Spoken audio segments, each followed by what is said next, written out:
ప్రస్తుతం ఇప్పుడు ఎక్కడ విన్నా కూడా కల్కి పేరే వినిపిస్తుంది. సినీ ప్రముఖులు ఫ్యాన్స్ ఎప్పుడెప్పుడా అని ఎదురు చూస్తున్న సమయం రావడంతో థియేటర్లలో మోత మోగిపోతుంది.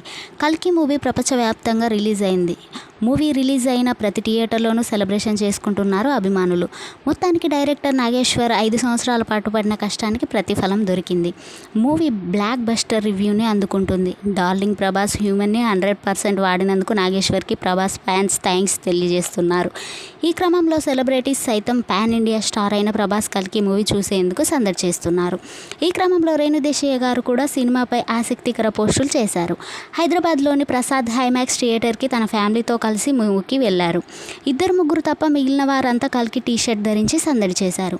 వీరి అందరితో పాటు అకీరా కూడా ఉండడంతో మరింత అట్రాక్షన్గా కనిపిస్తుంది. ప్రస్తుతం రేణుదేశాయ్ చేసిన పోస్టు నెట్టింట్లో వైరల్గా మారింది. చాలా రోజుల తర్వాత ఒక సినిమా టైంలో చాలా బిగ్గరగా అరిచాను. ఒక వారం పాటు నా గొంతు పనిచేయదు అనుకుంటున్నా. కల్కి మూవీకి మార్నింగ్ షోకే వెళ్ళాం. అబ్బాయిలు మీరు కూడా మీ ఫ్యామిలీతో వెళ్ళి తప్పకుండా చూడండి అంటూ వీడియో షేర్ చేస్తూ కల్కి ఫ్యాన్స్ ఇక్కడ అంటూ క్యాప్షన్ ఇచ్చారు. ప్రస్తుతం రేణుదేశాయ్ చేసిన ఆ పోస్టు నెట్టింట్లో వైరల్గా మారింది.